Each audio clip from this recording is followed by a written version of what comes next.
Good afternoon, everyone.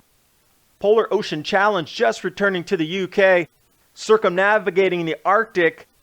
Crystal Serenity, they had an icebreaker with them to do the same thing. They forget to tell you about the Atlantic Multidecadal Oscillation in its 60-year phases, where it's warm water and cooler water, which also affects the Arctic ice. Now the question being, the Polar Ocean Challenge, were they also escorted by an icebreaker? They were delayed by ice earlier.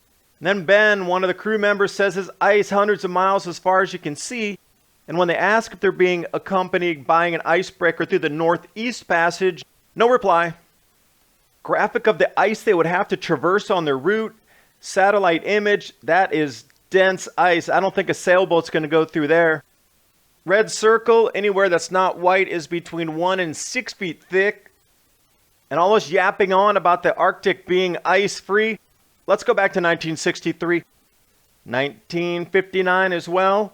1987, a little bit slushier. And I do want to thank all my Patreon supporters so I can continue to bring videos like these to you.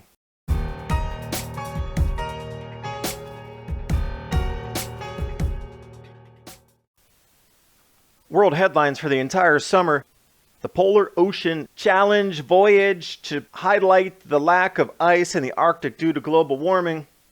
They're saying it's the first time ever that the Northwest, Northeast passages were open because of global warming. But really, when we go back to the 1970s, 1990s, we'll see that was not the case, even in the 1950s. Now, Crystal Serenity, a cruise ship taking 32-day Northwest Passage, was accompanied by an icebreaker to get through.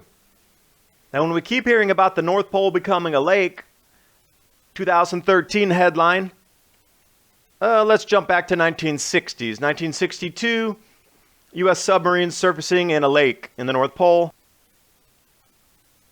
And then we go back to 1959, same thing, sorry, still a lake up there. This was the first nuclear submarine to surface at the North Pole. And then when we got into the really cold 1980s and 70s, remember all those blistering, snowed-in Buffalo, kind of incredibly cold Northern Hemisphere winters? North Pole starting to gain ice again. And then it completely refroze over just before the year 2000.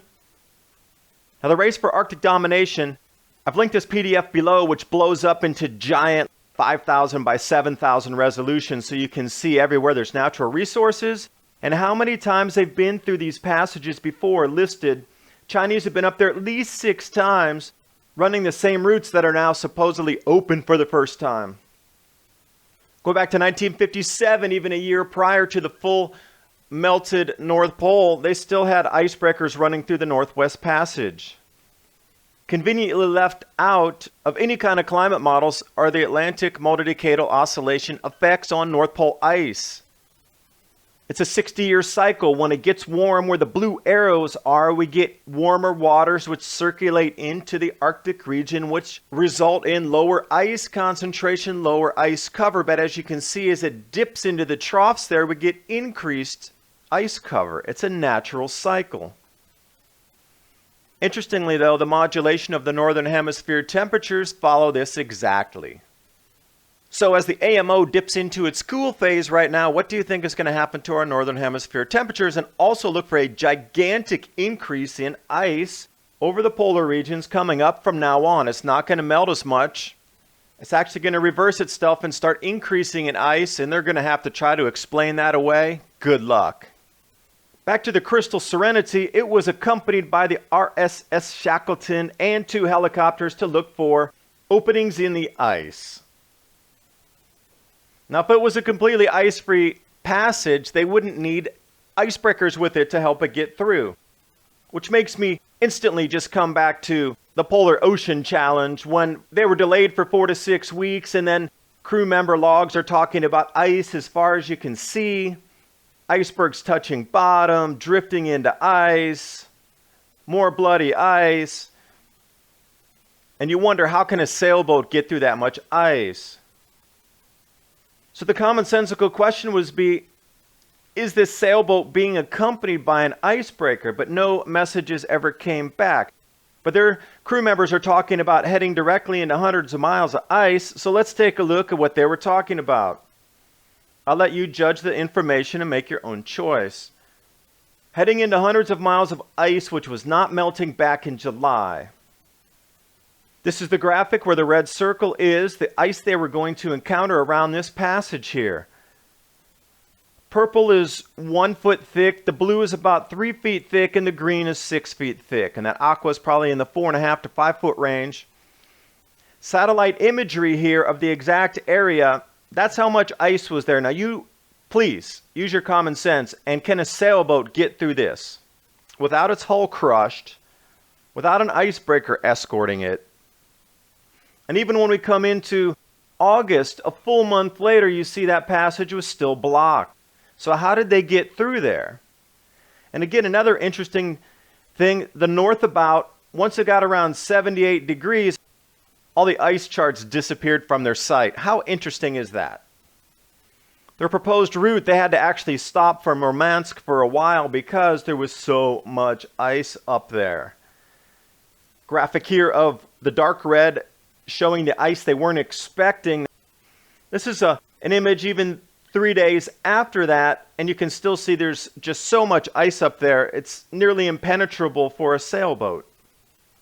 And taking a look at this graphic of Arctic sea ice from 2005, even though they're talking about mega melting and the most melting ever, does it look like it's really that far out of the standard? 2016 taking a really quick giant upward tick a month earlier than usual, so I'm saying that's going to blow through and go right over anything expected, and we're going to recover sea ice so fastly that the global warmists are going to have to spin their narrative somehow to explain all of this ice increase. Let's roll back through the 1930s and take a look at the coastal sea areas here. You can see that in the 1930s it was warm, and then it cooled, and then it got warm again naturally, and now it's cooling again. In these 5 different areas, watch for impenetrable ice increasing again, as well as the polar regions, the AMO going cold, and all these natural cycles coming into play again, and CO2 has nothing to do with it.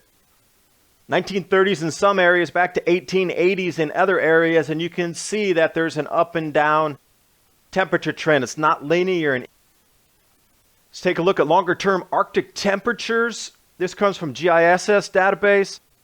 1930s, 1880s, and you can see there is an up and a down flow. There's temperature spikes and temperature troughs. This is a natural pattern. Now with the Polar Ocean Challenge stopped up there for several weeks, and then possibility of them being escorted by an icebreaker to get through. And if we take a look at the trend from 1980, mark that there, you'll see the ice declining from 1980. Jump over to the AMO, and you'll notice that the AMO is increasing in temperature. Exactly matching. So when the AMO goes warm, the Arctic ice decreases along the same trend. We've topped now, and we're going to start declining in temperature, so the inverse will occur. There'll be more ice forming. We have reached the bottom of the loss of ice melt for this round of the 60-year cycle. In my personal opinion, next year we're going to be far north of 5 million square kilometers of ice at the lowest point during the Arctic melt season next year. Thanks for watching. Hope you got something out of the video. Please remember to subscribe to my channel so I can bring more stories to you just like this. And as always, when we get into these cooler conditions, you're going to expect heavier blizzards, colder temperatures, sometimes loss of power grids. It's always good to prepare yourself to have emergency supplies for your daily life. You never know what's going to happen. We're living in a strange world, and I wish everybody to stay safe during this upcoming winter.